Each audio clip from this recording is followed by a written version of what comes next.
Hello बच्चों, कैसे हो? बढ़िया। आप बढ़िया तो मैं भी बढ़िया। तो देखो बच्चों, आज हमें क्या पढ़ाई करनी है। आज है हमारे पास क्लास 12th का शॉर्ट नोट्स का वीडियो नंबर 11। तो बेटे, ये क्लास 12th के बोर्ड एग्ज़ाम के लिए शॉर्ट नोट्स का 11वां वीडियो है। और इससे पहले शॉर्ट नोट्स के 10 वीडियो आपको प्लेलिस्ट में भी मिल जाएंगे, नीचे डिस्क्रिप्शन में भी मिल जाएंगे, और कुछ समय बाद आई बटन में भी लिंक आ जाएगा, जहां आप क्लास 12th के बोर्ड एग्ज़ाम के लिए शॉर्ट नोट्स के सभी वीडियोस को देख सकते हो, समझ सकते हो, और अपने सुंदर से शॉर्ट नोट्स बना सकते हो, जो बोर्ड एग्ज़ाम में आपकी बहुत ज़्यादा हेल्प करेंगे। कैसे हेल्प करेंगे? ये जो शॉर्ट नोट्स होते हैं, ये एग्ज़ाम से 1-2 दिन पहले पूरे सिलेबस को फास्टली रिवाइज करने के लिए बहुत ज़्यादा हेल्पफुल होते हैं। तो इसलिए ये शॉर्ट नोट्स आपके पास ज़रूर होने चाहिए, ठीक है। और वैसे पीडीएफ नोट्स के लिए आपको टेलीग्राम में हमारा चैनल भी मिल जाएगा, KMD सहारनपुर। यदि आप टेलीग्राम एप्लीकेशन को इंस्टॉल करोगे आप अपने मोबाइल फ़ोन पर, और वहाँ सर्च करोगे टेलीग्राम के अंदर KMD सहारनपुर, तो आपको टेलीग्राम पर भी चैनल मिल जाएगा KMD सहारनपुर के नाम से। और वहाँ पर आपको क्लास 11th और क्लास 12th के केमिस्ट्री के पूरे पीडीएफ नोट्स मिल जाएंगे, ठीक है। ये नोट्स भी मैं धीरे धीरे करके पीडीएफ नोट्स, जो शॉर्ट नोट्स के पीडीएफ हैं, वो भी मैं धीरे धीरे करके डाल रहा हूँ टेलीग्राम चैनल पर, तो वहाँ से आपको मिल जाएंगे। और ये बहुत कारगर सिद्ध होंगे आपके बोर्ड एग्ज़ाम से पहले, यदि आप इन पीडीएफ नोट्स को या तो प्रिंट आउट कर लो या फिर आप लिख लो इन्हें, और फिर आप फास्टली रिवाइज कर सकते हो पूरे सिलेबस को बिना किसी प्रॉब्लम के। और मुझे उम्मीद है कि ज़्यादातर बच्चे इस काम को कर रहे होंगे। जो बच्चे वास्तविकता में होनहार हैं, जैसे कि आप हो, और मेहनत और ईमानदारी से पढ़ाई करते हैं, वो बच्चे पक्का इस काम को कर रहे होंगे। उन्होंने अपने नॉर्मल नोट्स जो होते हैं, फ्रेश नोट्स तो बना ही रखे होंगे, उसी के साथ साथ वे शॉर्ट नोट्स भी बना रहे होंगे या फिर उनका पीडीएफ प्रिंट आउट ले रहे होंगे, ठीक है। वैसे मैं आपको बार बार कहता हूँ कि यार तुम जो है ना, पीडीएफ नोट्स ना रख कर अपने हैंड रिटन नोट्स के ऊपर ज़्यादा यकीन रखा करो। हैंड रिटन नोट्स से अच्छा कुछ भी नहीं होता है, मैं बार बार कहता हूँ आपको। इससे आपको बहुत फ़ायदा होगा यदि आप हैंड रिटन नोट्स बनाओगे। तो ये हमारा क्लास 12th का शॉर्ट नोट्स का वीडियो नंबर 11 है। इससे पहले 10 वीडियोज़ में हमने शॉर्ट नोट्स को एक्सप्लेन किया है और पीडीएफ नोट्स भी आपको अवेलेबल कराए हैं। तो आज हमारे पास है टारगेट, आज का हमारा क्या है, देखो, पृष्ठ रसायन का दूसरा पार्ट। तो हमने पृष्ठ रसायन, जिसे आप सरफेस केमिस्ट्री कहते हो, इसका एक पार्ट तो आपको करा दिया है, और ये पृष्ठ रसायन का भाग नंबर 2 है। इसमें हमें आज क्या स्टार्ट करना है, देखो, सबसे पहले हम पढ़ेंगे कोलाइडी तंत्र या कोलाइडी विलयनों के प्रकार। देखो, परिक्षिप्त प्रावस्था और परिक्षेपण माध्यम के आधार पर हम देखेंगे कि कोलाइडी विलयन या कोलाइडी तंत्र कितने प्रकार के होते हैं। अब किसके आधार पर कहा है मैंने कहा है परिक्षिप्त प्रावस्था और परिक्षेपण माध्यम के आधार पर, ठीक है। अब बच्चों के दिमाग में क्वेश्चन आता है कि सर परिक्षिप्त प्रावस्था किसे कहते हैं, हमें तो यही नहीं पता अभी। परिक्षेपण माध्यम किसे कहते हैं, हमें तो यही नहीं पता। तो बेटे बहुत आसान सी बात है।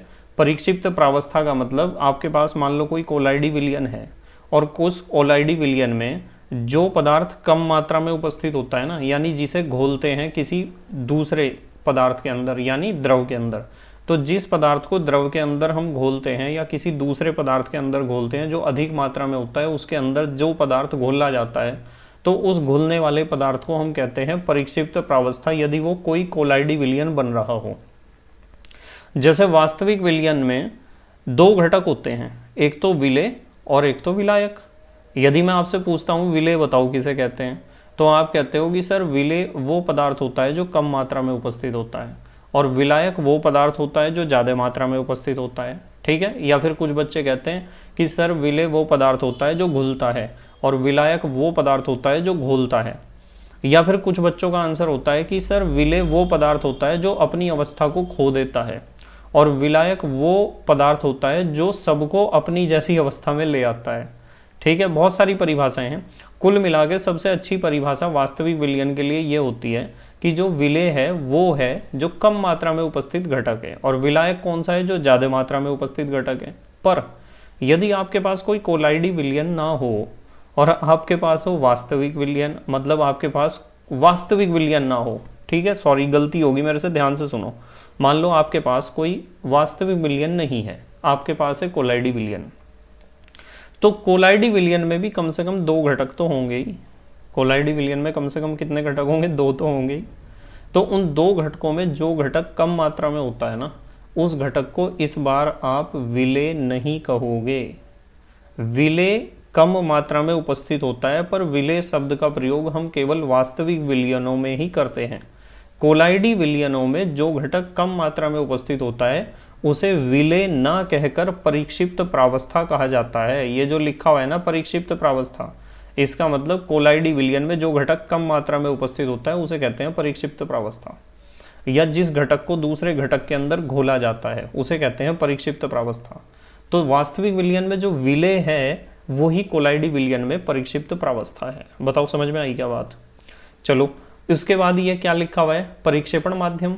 परिक्षेपण माध्यम का मतलब होता है जैसे वास्तविक विलयन में विलायक होता है ना, तो कोलाइडी विलयन में हम विलायक ना कहकर उसे कहते हैं परिक्षेपण माध्यम। तो किसी कोलाइडी विलयन में जो पदार्थ या जो घटक या जो अवयव अधिक मात्रा में उपस्थित होता है उसे परिक्षेपण माध्यम कहते हैं। क्लियर होगी बात? जैसे मैं आपको कह दूं कि पानी में मैंने गोंद घोल दिया, तो पानी तो हुआ अधिक मात्रा में, इसलिए पानी को मैं कहूँगा परिक्षेपण माध्यम, और गोंद हुआ कम मात्रा में, इसलिए गोंद को कहूँगा मैं परिक्षिप्त प्रावस्था। क्लियर हुई बात? तो वास्तविक विलयन के लिए तो हम दोनों घटकों के लिए जो शब्द प्रयोग करते थे वो शब्द प्रयोग करते थे विलेय और विलायक, पर कोलाइडी विलयन में हमें विलेय और विलायक शब्दों का प्रयोग नहीं करना है, परिक्षिप्त प्रावस्था एवं परिक्षेपण माध्यम शब्दों का प्रयोग करना है। क्लियर होगी बात? अब देखो, ये जो हमने हेडिंग लिखी है ना कोलाइडी तंत्र या कोलाइडी विलयनों के प्रकार, ये परिक्षिप्त प्रावस्था एवं परिक्षेपण माध्यम के आधार पर हम देख रहे हैं कि कितने प्रकार के होते हैं कोलाइडी विलयन या कोलाइडी तंत्र। तो इसके सामने लिखा है 8। बहुत इंपॉर्टेंट क्वेश्चन है। परिक्षिप्त प्रावस्था एवं परिक्षेपण माध्यम के आधार पर कोलाइडी विलयन 8 प्रकार के होते हैं। कितने प्रकार के? 8 प्रकार के। कैसे? देखो, यहाँ तो हमने लिखी है सबकी परिक्षिप्त प्रावस्था, और यहाँ परिक्षेपण माध्यम लिखा है, और यहाँ तंत्र का प्रकार है कि वो कोलाइडी विलयन जो बनता है उसे किस विशेष नाम से हम बुलाते हैं, और यहाँ उसके एग्जाम्पल्स हैं। तो सबसे पहले हम बात कर रहे हैं कि ठोस का ठोस में विलयन। ठोस का ठोस में पता क्यों मैं बोल रहा हूँ? क्योंकि परिक्षिप्त प्रावस्था ठोस है, यानी इसे हमें घोलना पड़ेगा और इसमें घोलना पड़ेगा। तो इस चीज़ को, इन सब को घोला जा रहा है इन सब अवस्थाओं में, इन सब को घोला जा रहा है इन सब अवस्थाओं में। जैसे ठोस को ठोस में घोल दिया, फिर ठोस को द्रव में घोल दिया, और फिर ठोस को गैस में। ठोस को तीनों में घोल दिया, द्रव को भी तीनों में ही घोल दिया। देखो, द्रव को ठोस में, द्रव को द्रव में, और द्रव को गैस में, और गैस को ठोस में और गैस को द्रव में। अब कुछ बच्चे कहेंगे कि सर गैस को गैस में तो घोल देते। जब आपने ठोस को ठोस, द्रव और गैस तीनों में घोल दिया, द्रव को भी ठोस, द्रव, गैस तीनों में घोल दिया, तो गैस को भी ठोस, द्रव, गैस यार तीनों में ही घोल देते, तो कौन सा पाप चढ़ जाता आपको? तो मैं कहूँगा कि बेटे हाँ, पाप चढ़ जाता। क्यों चढ़ जाता मैं बता रहा हूँ आपको। भाई, जब गैस को ठोस में घोलते हो ना तो कोलाइडी विलयन बन सकता है, गैस को द्रव में घोलते हो तब भी कोलाइडी विलयन बन सकता है। पर यदि आप गैस को गैस में घोल दोगे ना, तो गैस के पार्टिकल्स का साइज तो 1 नैनोमीटर से छोटा ही होता है। तो गैस को गैस में घोलने पर कभी भी कोलाइडी विलयन नहीं बनता है, वो वास्तविक विलयन ही होता है। नहीं तो मैं यहाँ लिखवाता आपको कि कोलाइडी विलयनों के प्रकार होते हैं 9। जैसे मैंने आपको समझा रखा है, वास्तविक विलयन 9 प्रकार के होते हैं। ठोस का ठोस में, ठोस का द्रव में, ठोस का गैस में, द्रव का ठोस में, द्रव का द्रव में, द्रव का गैस में, और गैस का ठोस में, गैस का द्रव में, गैस का गैस में। 9 तरह के वास्तविक विलयन होते हैं, पर कोलाइडी विलयन तो 8 तरह के ही होते हैं। बस इस चीज़ को ध्यान रखो, क्योंकि यदि यहाँ गैस को गैस में आप घोल दोगे तो वो कोई कोलाइडी विलयन बिल्कुल भी नहीं बनने वाला है, वो तो वास्तविक विलयन ही बनेगा। अब देखो, चलो, ठोस का ठोस में विलयन, यानी परिक्षिप्त प्रावस्था ठोस है और परिक्षेपण माध्यम भी ठोस है, यानी ठोस को ठोस में घोला गया है। ऐसे कोलाइडी विलयन को या ऐसे कोलाइडी तंत्र को हम कहते हैं ठोस सॉल। क्या कहते हैं? ठोस सॉल। और इसके उदाहरण है रंगीन कांच और रत्न। उसके बाद ठोस का द्रव में कोलाइडी विलयन, यानी परिक्षिप्त प्रावस्था ठोस है पर परिक्षेपण माध्यम क्या है? द्रव। तो ऐसे कोलाइडी विलयन को हम कहते हैं सॉल, या फिर आप इसे द्रव सॉल भी कह सकते हो, लिक्विड सॉल आप इसे कह सकते हो। ठीक है, इसके एग्जाम्पल है गोल्ड सॉल यानी सोने का कोलाइडी विलयन, स्याही, स्याही भी एक क्या है, द्रव सॉल है, और पेंट। ठीक है, तो इसमें साफ पता चल रहा है कि ठोस को द्रव में घोल रखा है। ठोस को किस में घोल रखा है, द्रव में। उसके बाद देखो गोल्ड सोल, गोल्ड क्या है, सोना ठोस है और उसे हमने पानी में या किसी दूसरे विलायक में घोल रखा है, तो वहाँ ठोस को द्रव में ही तो घोल लेंगे हम, जब ही तो हमने कहा है कि इसे सॉल कहते हैं, ठोस सॉल, आप इसे कह सकते हो द्रव सॉल। ठीक है, उसके बाद दूसरा आता है ठोस को घोलना है गैस में, यानी परिक्षिप्त प्रावस्था ठोस है और इसे गैस में हम घोल लेंगे, तो ऐसे कोलाइडी विलयन को हम कहते हैं ठोस का एरोसॉल, या ठोसों के एरोसॉल भी कह सकते हो आप। एरो का मतलब होता है, एरो शब्द लिया गया है एयर से, एयर माने हवा, वायु। ठीक है, इसे कहते हैं ठोस का एरोसॉल, और इसके एग्जाम्पल हैं धूल। देखो धूल में क्या होते हैं, डस्ट के पार्टिकल्स कौन सी अवस्था में होते हैं, ठोस अवस्था में, और वायु में घुले होते हैं, तो वायु क्या है, गैस अवस्था में। इसी तरह धुआं है, धुआं भी क्या होता है, ठोस के कण किस में घुले होते हैं, गैस में। ठोस के कण कौन से होते हैं धुएं में, कार्बन के कण, कार्बन के कण तो ठोस हैं, और गैस कौन सी है, वायु।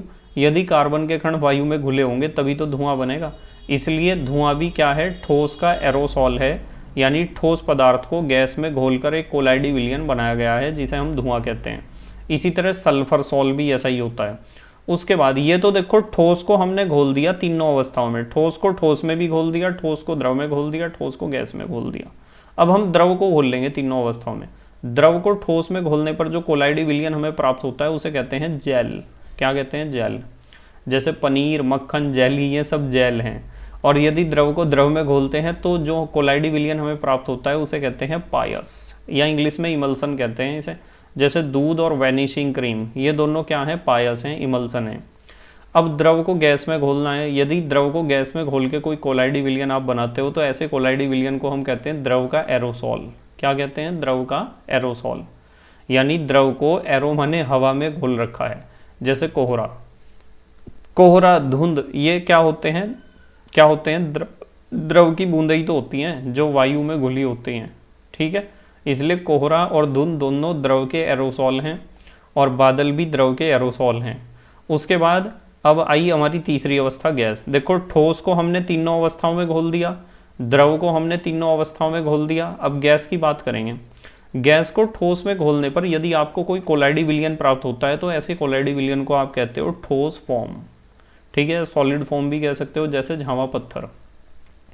भाई झावा पत्थर तो आपने देखा होगा, नहीं देखा तो आप अपनी मम्मी से, दादी से, चाची से, ताई से, जो घर में महिलाएं हैं बड़ी, उनसे पूछ सकते हो झावा पत्थर किसे कहते हैं। झावा पत्थर एक ऐसा पत्थर होता है कि वो पूरा छिद्रित होता है, उसमें बहुत सारे छिद्र होते हैं, और उसका प्रयोग जो है ज़्यादातर महिलाएं अपनी एड़ियाँ होती हैं ना, जो पैर उनके फट जाते हैं, आपने देखा होगा कि महिलाएं जो ज़्यादातर चप्पल जूते के बिना रहती हैं ना, उनके पैर में ड्राइनेस आने के कारण पैर फट जाते हैं, उनकी एड़ी फट जाती हैं नीचे से, और जब वे एड़ियाँ फट जाती हैं तो उनके अंदर मैल जम जाता है, और मैल जमने से उस मैल को साफ़ करना थोड़ा मुश्किल रहता है। इसलिए वो क्या करती हैं, झावा पत्थर से अपनी एड़ियों को रगड़ती हैं, या और भी बहुत सारी चीज़ों को रगड़ने के लिए, कुछ भी, जैसे कोई बर्तन है उसे, उसके ऊपर ज़्यादा मटेरियल जमा हुआ है, उसे भी आपको साफ़ करना है तो आप झावा पत्थर का यूज़ कर सकते हो। ठीक है, तो झावा पत्थर क्या होता है, ठोस फॉर्म होता है। इसी तरीके से फोम रबड़, फोम रबड़ भी एक क्या है, ठोस फॉर्म ही है। आपने ये देखा होगा, रबड़ वाला फॉर्म आपने देखा होगा। ठीक है, बहुत सारे वाहन ऐसे हैं जिनकी गद्दियों में फोम रबड़ का प्रयोग किया जाता है। उसके बाद यदि गैस को आप द्रव में घोलकर कोई कोलाइडी विलयन बनाते हो तो उसे कहते हैं फोम। ठीक है, क्या कहते हैं, फोम, या लिक्विड फोम भी आप कह सकते हो। फोम को हिंदी में कहते हैं फेन। फेन माने झाग, जैसे झाग है, झाग तो झाग का मतलब तो समझते हो आप। झाग जहाँ भी आपको नॉर्मली, जैसे आपने मान लो वॉशिंग पाउडर है उसे पानी में घोल दिया बाल्टी में, तो झाग बनेंगे ना, वो वाले झाग हैं। या फिर आप कॉफ़ी बनाते हो, ठीक है, कॉफ़ी बनाते हुए भी झाग बनते हैं बहुत सारे, वे वाले झाग हैं। ठीक है, कहीं भी आपको झाग नज़र आते हैं तो नॉर्मली झाग जो होते हैं वो गैस घुली होती है द्रव के अंदर। गैस किसके अंदर घुली होती है, द्रव के अंदर। जैसे शेविंग क्रीम, शेविंग क्रीम में भी तो झाग नज़र आते हैं आपको, तो वहाँ भी गैस घुली होती है किसके अंदर, द्रव के अंदर, तो उसे आप द्रव फॉर्म, लिक्विड फॉर्म भी आप कह सकते हो। ठीक है, तो इस तरीके से आपको पता होना चाहिए कि परिक्षिप्त प्रावस्था व परिक्षेपण माध्यम के आधार पर कोलाइडी विलयन कितने प्रकार के होते हैं, 8 प्रकार के। ठोस को तीनों अवस्थाओं में घोल दो, द्रव को तीनों अवस्थाओं में घोल दो, और गैस को आपको केवल 2 ही अवस्था में घोलना है। यदि गैस को गैस में घोल दिया तो वो बिल्कुल भी कोलाइडी विलयन नहीं बनेगा, वो वास्तविक विलयन बनेगा, यानी उसके कणों का आकार 1 नैनोमीटर से छोटा होगा। ठीक है, अब अगली बात करते हैं। चलो अब देखेंगे हम प्रकृति के आधार पर कोलाइडी विलयनों के प्रकार। प्रकृति के आधार पर कोलाइडी विलयन होते हैं 2 प्रकार के। कितने प्रकार के? 2 प्रकार के होते हैं। एक तो द्रव स्नेही सॉल्व, एक द्रव विरोधी सॉल्व। नाम से ही पता चल रहा होगा आपको। द्रव स्नेही का मतलब जिसे द्रव से लगाव हो, द्रव से स्नेह हो, द्रव से प्यार हो, द्रव के संपर्क में आते ही तुरंत कोलाइडी विलयन में बदल जाए। तो द्रव स्नेही सॉल्व वे पदार्थ होते हैं जो द्रव के संपर्क में आते ही कोलाइडी विलयन बना लेते हैं, जैसे जिलेटिन। जिलेटिन एक गोंद जैसा पदार्थ होता है। किसके जैसा? गोंद जैसा। यदि जिलेटिन को आप पानी के संपर्क में लेके आओगे ना, तो उसमें ज़्यादा जद्दोजहद करने की ज़रूरत नहीं है। पानी में डाल लो, थोड़ा सा घुमाओ, घुल जाएगा पानी में, और जिलेटिन का पानी में कोलाइडी विलयन बन जाएगा। तो ऐसा पदार्थ कोई भी आपके पास हो जो जल के या किसी विलायक के संपर्क में आते ही तुरंत उसमें घुल जाता है और कोलाइडी विलयन में बदल जाता है, तो ऐसे पदार्थ को आप द्रव स्नेही कोलाइड कह सकते हो, और उससे प्राप्त होने वाले कोलाइडी विलयन को आप द्रव स्नेही कोलाइडी विलयन या द्रव स्नेही सॉल्व कह सकते हो।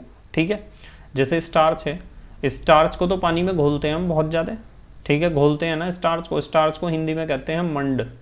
तो आपकी मम्मी जब चावल बनाती है ना खुले बर्तन में, तो चावलों में स्टार्च होता है बहुत ज़्यादा, और वो पानी में घुल ही जाता है, और पानी में घुल के एक चावल बनाते हुए क्या निकलता है? सफ़ेद रंग का लिक्विड अलग निकालती है मम्मी कि निचोड़ लो इन चावलों को, और वो जो सफ़ेद रंग का जो लिक्विड तरल पदार्थ निकलता है वो स्टार्च ही तो है। स्टार्च को हिंदी में कहते हैं मंड, और हमने उसका नाम बिगाड़ दिया। हमने उसे मंड से क्या बना दिया? मांड। उसमें थोड़ा नमक डालते हैं, बच्चों को देते हैं। जो बच्चे छोटे होते हैं ना, उनके लिए बहुत काम की चीज़ है ये मांड या स्टार्च या मंड, बहुत काम की चीज़ है, क्योंकि ये कार्बोहाइड्रेट है, और कार्बोहाइड्रेट से हमें एनर्जी मिलती है। सबको पता है कार्बोहाइड्रेट से एनर्जी मिलती है। ठीक है, स्टार्च के बाद प्रोटीन भी ऐसा ही है। प्रोटीन भी कैसा है? प्रोटीन भी द्रव स्नेही है। ये भी द्रव में घुल जाता है, जल में घुल जाता है बड़ी आसानी से। ठीक है, प्रोटीन के कोई से भी सोर्स को पानी में घोल के देख सकते हो आप, आसानी से घुल जाएगा। जैसे दूध को घोल सकते हो आप। ठीक है, उसके बाद दाल भी तो बनाते हैं पानी में ही हम, तो आराम से घुल जाती है। गोंद, तो गोंद भी क्या है? द्रव स्नेही सॉल्व है। गोंद तो पानी में घुल जाता है आसानी से। और रबर भी क्या है? द्रव स्नेही सॉल्व है। रबर का मतलब ये नहीं कि आप जो इरेजर है आपकी वो पेंसिल से लिख के मिटाने वाली रबड़ होती है ना, कभी उसे पानी में डाल के थोड़ा इंतजार करो ऐसे बैठ के, ये सर 1 घंटा हो गया हमें तो बैठे हुए, अब तक तो घुली नहीं है। वो तो संश्लेषित रबड़ है, सिंथेटिक रबड़ है। प्राकृतिक रबड़ वो है जो रबड़ प्लांट से प्राप्त होती है ना, वो पानी में घुल जाएगी आराम से, कोई दिक्कत नहीं होगी। ठीक है, उसके बाद हम बात करते हैं द्रव। भाई हमने देखा है प्रकृति के आधार पर कोलाइडी विलयन कितने प्रकार के होते हैं? 2 प्रकार के। एक तो द्रव स्नेही, एक तो द्रव विरोधी। द्रव विरोधी नाम से ही पता चल रहा है आपको। द्रव विरोधी कौन से होंगे? द्रव के संपर्क में आते ही कोलाइडी विलयन नहीं बनाते, अपितु विशेष विधियों द्वारा इनके कोलाइडी विलयन बनाने पड़ते हैं। तो इनके कोलाइडी विलयन बनाने के लिए आपको विशेष विधियों का प्रयोग करना पड़ेगा। और कौन कौन सी विधियां हैं सबके बारे में डिस्कस करेंगे हम। जैसे आर्सेनियस सल्फाइड का कोलाइडी विलयन बनाने के लिए आपको विशेष विधि का प्रयोग करना पड़ेगा। फेरिक हाइड्रोक्साइड का कोलाइडी विलयन बनाने के लिए आपको विशेष विधि का प्रयोग करना पड़ेगा। गंधक यानी सल्फर का कोलाइडी विलयन बनाने के लिए आपको विशेष विधि का प्रयोग करना पड़ेगा। ठीक है, उसके बाद हम बात कर रहे हैं, देखो समझ में आई ना बात। सबसे पहले हमने क्या पढ़ा था? सबसे पहले पढ़ा था कि परिक्षिप्त प्रावस्था व परिक्षेपण माध्यम के आधार पर कोलाइडी विलयन कितने प्रकार के होते हैं? 8 प्रकार के, ये पढ़ लिए। उसके बाद हमने क्या पढ़ा है? उसके बाद प्रकृति के आधार पर कोलाइडी विलयन कितने प्रकार के होते हैं? 2 प्रकार के, द्रव स्नेही और द्रव विरोधी। अब हम देखेंगे आवेश के आधार पर। आवेश के आधार पर कोलाइडी विलयनों के प्रकार कितने प्रकार के हैं? 2। एक तो धनात्मक कोलाइडी विलयन और एक ऋणात्मक कोलाइडी विलयन। नाम से आपको पता चल ही गया। धनात्मक कोलाइडी विलयन कौन से होते हैं? जिनमें परिक्षिप्त प्रावस्था के कणों पर धनावेश हो। परिक्षिप्त प्रावस्था पता है ना आपको कौन सी होती है? वो घटक जो कम मात्रा में है, जिसे हमने घोल रखा है किसी द्रव के अंदर। नॉर्मली द्रव ही मान के चलो, वैसे तो कई तरह के कोलाइडी विलयन होते हैं, पर द्रव नॉर्मली मान के चलो। यदि परिक्षिप्त प्रावस्था के कणों पर धनावेश है तो आपको समझ जाना चाहिए कि वो धनात्मक कोलाइडी विलयन है।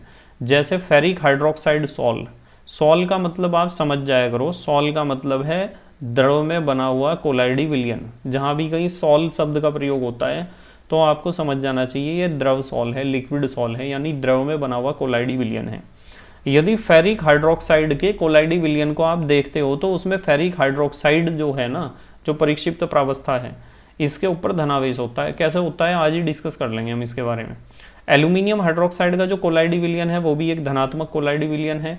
SnO2 स्टेनस ऑक्साइड का जो कोलाइडी विलयन है वो भी एक धनात्मक कोलाइडी विलयन है। और किसी अम्लीय माध्यम में आप जिलेटिन को घोल दोगे तो भी आपको जिलेटिन के जो कण होंगे उनके ऊपर धनावेश आपको देखने को मिलेगा, यानी ये भी एक धनावेशित या धनात्मक कोलाइडी विलयन है। उसके बाद नंबर 2 पे बात करते हैं ऋणात्मक कोलाइडी विलयन की। ऋणात्मक कोलाइडी विलयन, नाम से ही पता चल गया होगा आपको ऋणात्मक कोलाइडी विलयन का मतलब क्या होगा। परिक्षिप्त प्रावस्था के कणों पर ऋणावेश। तो परिक्षिप्त प्रावस्था वो होती है जिसे हम घोलते हैं जो कम मात्रा में होता है, जैसे सोने का कोलाइडी विलयन। तो सोने का कोलाइडी विलयन बनाओ, या आप चांदी का कोलाइडी विलयन बनाओ, या प्लेटिनम का कोलाइडी विलयन बनाओ। सॉल का मतलब समझ जाया करो, सॉल का मतलब होता है वो कोलाइडी विलयन जो द्रव में बनाया गया है, यानी यहाँ सोने को द्रव में घोला गया है, यहाँ चांदी को, और यहाँ प्लेटिनम को द्रव में घोला गया है। द्रव में बने हुए जो कोलाइडी विलयन होते हैं ना, उन्हें नॉर्मली सॉल कहते हैं। हम सिद्ध करूं इस बात को, देखो यहाँ ठोस को द्रव में जब घोलते हैं तो सॉल बनता है।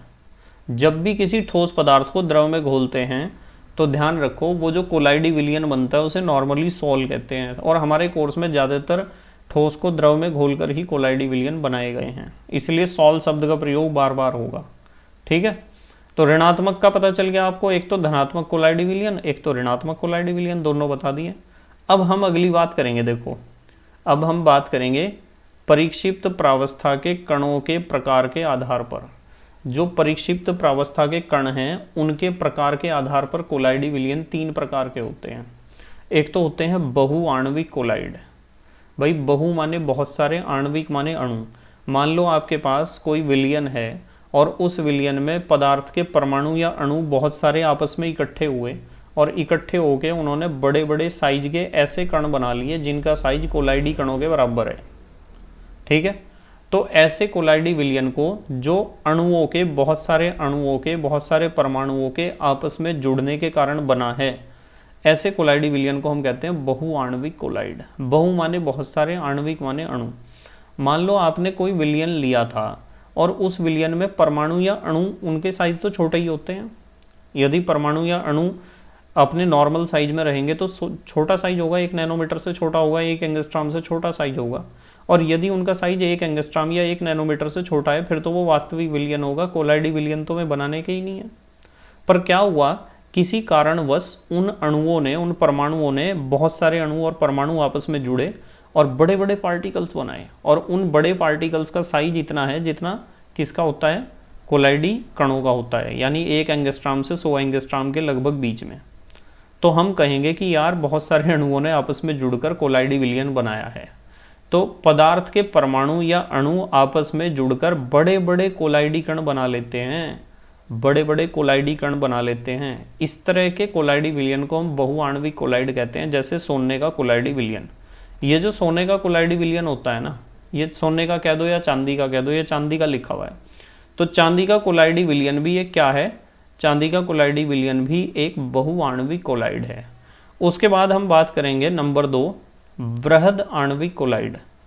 वृहद का मतलब होता है बड़े, वृहद माने बड़ा, बहुत बड़े साइज के। इसमें क्या होता है, देखो लिखा हुआ है, यहीं से ही पढ़ते हैं फिर मैं समझाऊंगा। इसमें क्या होता है कि पदार्थ बड़े आकार के कण, मान लो पदार्थ के कोई बड़े आकार के कण हैं और विलायक में घुलकर टूटने के बाद कोलाइडी कणों का आकार ले लेते हैं। यहाँ के आना चाहिए था, लिख लेना आप के।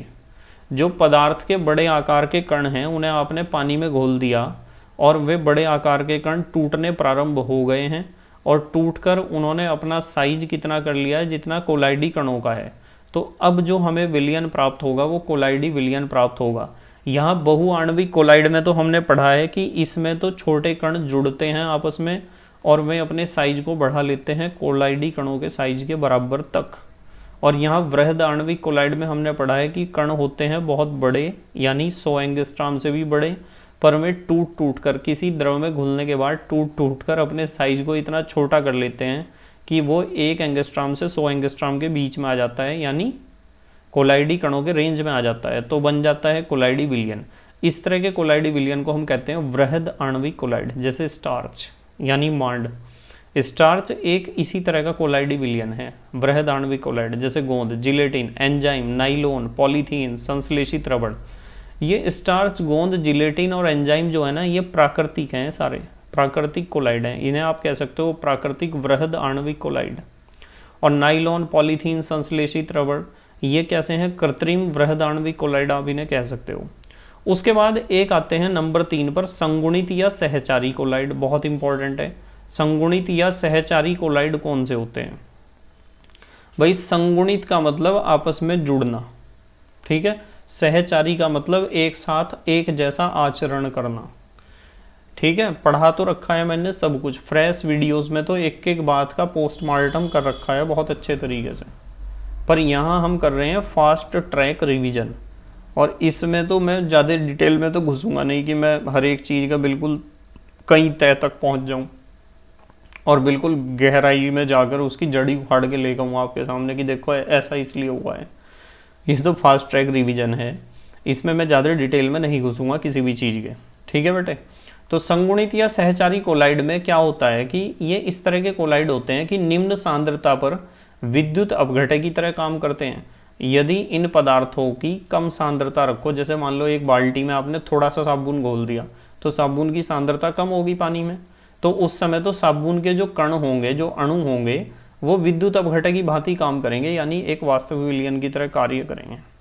पर यदि आप क्या करोगे, साबुन की सांद्रता बढ़ा दोगे, मान लो आपने साबुन उसमें और ज़्यादा घोलते जा रहे हो, और ज़्यादा घोलते जा रहे हैं, तो साबुन की सांद्रता बहुत अधिक होने पर क्या होता है कि वे आपस में जुड़कर कोलाइडी कणों का आकार बना लेते हैं, कोलाइडी कणों के आकार के हो जाते हैं, ठीक है।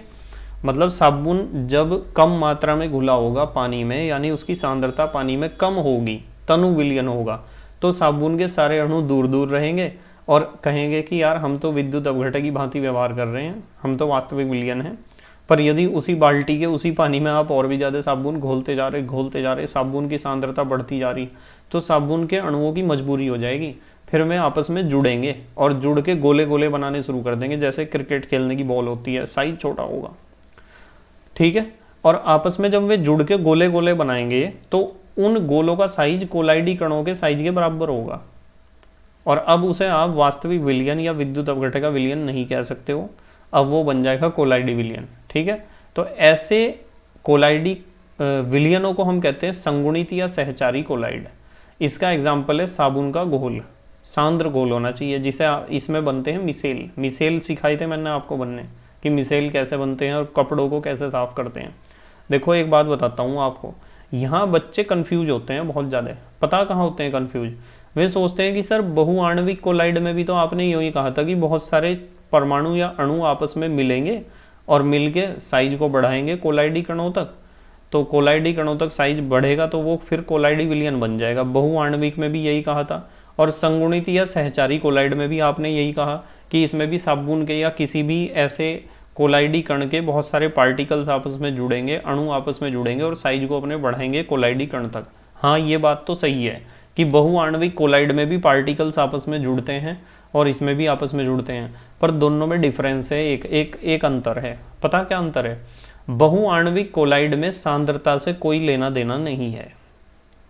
इनकी आदत यह है कि जब भी आप कोलाइडी विलयन, आप चांदी का बनाओ, सोने का बनाओ, प्लेटिनम का, जब भी कोलाइडी विलयन बनाओगे तो इन्हें सांद्रता से कोई लेना देना नहीं है। ये तो सीधा आपस में जुड़ के अपने साइज को बड़ा करना शुरू कर देंगे। और जबकि आप साबुन का यदि विलयन बनाओगे ना, तो कम सांद्रता पर तो वे आपस में जुड़ेंगे ही नहीं, उन्हें मतलब ही नहीं है एक दूसरे से। पर जब सांद्रता आप बढ़ा दोगे तब जुड़ेंगे वे आपस में। तो ये डिफरेंस आपको याद रखना है। तो हमने क्या क्या पढ़ा है, एक बार मैं फास्टली रिवाइज करवा दूँ आपको क्या क्या पढ़ा है। हमारे पास था क्लास 12 का शॉर्ट नोट्स का वीडियो नंबर 11, पृष्ठ रसायन का दूसरा पार्ट। हमने सबसे पहले पढ़ा था परिक्षिप्त प्रावस्था एवं परिक्षेपण माध्यम के आधार पर कोलाइडी विलयनों के प्रकार। इसमें पढ़ाए थे 8 प्रकार और उनके नाम भी बताए थे सबके। उसके बाद प्रकृति के आधार पर कोलाइडी विलयनों के प्रकार आपको बताए हैं 2, द्रव स्नेही और द्रव विरोधी। उसके बाद आवेश के आधार पर कोलाइडी विलयनों के प्रकार आपको बताए हैं 2, धनात्मक कोलाइडी विलयन और ऋणात्मक कोलाइडी विलयन। उसके बाद आपको बताया है परिक्षिप्त प्रावस्था के कणों के प्रकार के आधार पर कोलाइडी विलयन कितने प्रकार के होते हैं, 3 प्रकार के, बहुआण्विक कोलाइड, वृहदाण्विक कोलाइड और संगुणित या सहचारी कोलाइड। बहुआण्विक कोलाइड में आपको बताया है कि बहुत सारे कण आपस में जुड़कर साइज को बड़ा कर लेंगे कोलाइडी कणों के साइज के बराबर। वृहदाण्विक कोलाइड में आपको बताया कि जो बड़े बड़े कण हैं वो पानी में घुलकर छोटे छोटे कणों में टूट जाएंगे और अपने साइज को घटाकर कोलाइडी कणों के साइज के इक्वल कर लेंगे। संगुणित या सहचारी कोलाइड में आपको बताया है कि छोटे छोटे जो कण हैं या फिर अणु हैं वे कम सांद्रता पर तो अलग अलग रहेंगे, पर सांद्रता बढ़ने पर वे आपस में जुड़ने शुरू हो जाएंगे और अपने साइज को कैसा कर लेंगे, आपस में जुड़कर बड़े बड़े पार्टिकल्स में कन्वर्ट हो जाएंगे जिनका साइज कोलाइडी कणों के साइज के बराबर होगा। ठीक है, तो इस तरीके से हम आज इतना ही पार्ट डिस्कस करेंगे। ये हमने पृष्ठ रसायन का कौन सा पार्ट डिस्कस किया है, दूसरा भाग डिस्कस किया है। तीसरा पार्ट मैं कल या परसों जब भी मुझे टाइम लगेगा आपके लिए लेकर आऊँगा और आप बस मेहनत और ईमानदारी से पढ़ाई करते रहो। बस इस चीज़ का ध्यान रखो कि आपको मेहनत और ईमानदारी से ही पढ़ाई करनी है और अपने हैंड रिटन नोट्स बनाने हैं। आलस्य का गुलाम किसी को नहीं होना है बिल्कुल भी। आलस्य विद्यार्थी का सबसे बड़ा दुश्मन है। ठीक है, ध्यान रखना। जिंदगी में सफल होना है तो आलस्य को दूर भगाओ, मीलों दूर भगाओ, कोसों दूर भगाओ अपने से। आलस्य बहुत परेशान करता है बच्चों को। वो शेषनाग की तरह ऐसे बैठा रहता है बच्चे के ऊपर कि तू बहुत होशियार है, तू बहुत इंटेलिजेंट है, तू बहुत मेहनती है, मैं तुझे ज़िंदगी में कभी भी तरक्की नहीं करने दूंगा, कभी भी तरक्की नहीं करने दूंगा, मैं तुझे निकम्मा बना दूंगा, लाचार बना दूंगा। ठीक है, ऐसा बना दूंगा मैं तुझे। और बच्चे उसके आगे हाथ जोड़ते हैं, हाँ आलस्य मैं आपका गुलाम हो चुका हूँ, मैं कुछ नहीं करने का, आराम करूँगा, सिर्फ आराम। ठीक है, और आलस्य रूपी शेषनाग की जीत हो जाती है। मैं नहीं चाहता कि आप आलस्य रूपी शेषनाग के गुलाम बनो। आप लगातार मेहनत करो, ईमानदारी से और मेहनत से पढ़ाई करो और अपने हैंड रिटन नोट्स बनाओ जिससे आप फास्ट रिवाइज कर सको अपने टॉपिक्स को। ठीक है, और कम से कम केमिस्ट्री में तो मेरी इज्जत बचा ही लो। ठीक है, तो thank you very much for watching this video and best of luck for your board exam. Okay, bye.